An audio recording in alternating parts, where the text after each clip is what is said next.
Hello, my name is Tonia Brinkley, and I'm here to speak with you about spina bifida and how to support people with spina bifida. Spina bifida is a neural tube defect that forms a sac on the back full of meninges.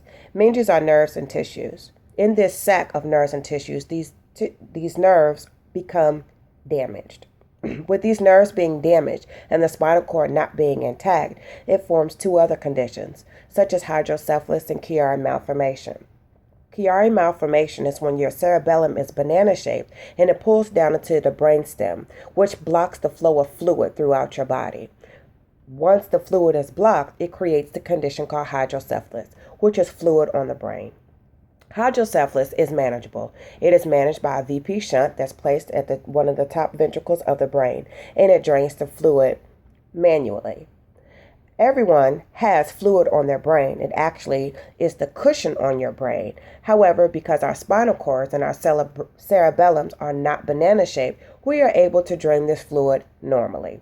Children with spina bifida are not able to do so. What we need to do to support spina bifida, the first thing is to actually bring awareness. We should educate young mothers and mothers of middle age regarding this condition. There is no cure for spina bifida, and as of right now, the doctors feel that it's a lack of folic acid in the system that actually causes this disability. Folic acid can be consumed through fruits and vegetables, leafy vegetables such as lettuces, romaine lettuce, iceberg lettuce, different greens, collard greens, turnip greens, kale, and a lot of citrusy fruits actually help with folic acid. Doctors say with the more folic acid you have in your system, the less likely it is for your child to be born with spina bifida. Although that is not a root cause, because spina bifida is not genetic, nor is it environmental. Some disabilities are caused because the mothers are unhealthy, such as maybe drinking during pregnancy or during drugs.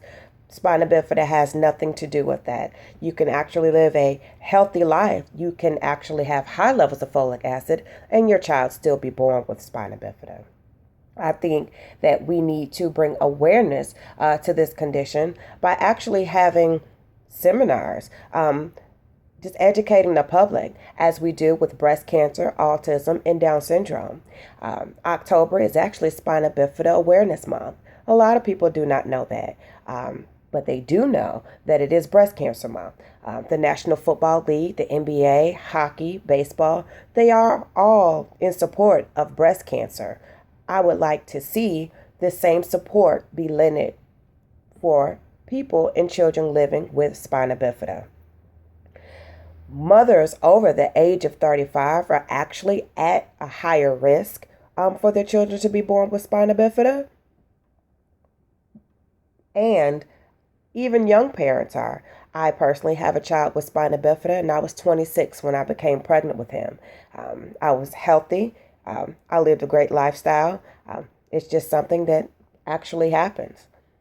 One thing that I have learned that I would like to share with you all is up until the 1970s, children were still being sent home to die who were born with spina bifida. And the reason being was due to lack of knowledge. No one knew how to treat this condition. No one knew how to treat hydrocephalus. It's now in this particular century that we've learned how to manage these conditions. I think that more public speaking should be done regarding spina bifida, and more pamphlets, just different things at healthcare seminars.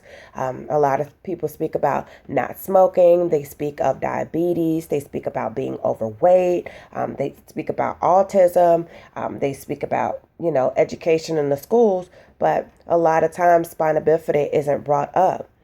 Most of the time, people are only aware or become aware of spina bifida is if they're having a child with spina bifida or if they know of someone directly connected to them with spina bifida. Other than that, it's not really a condition that is spoke about often.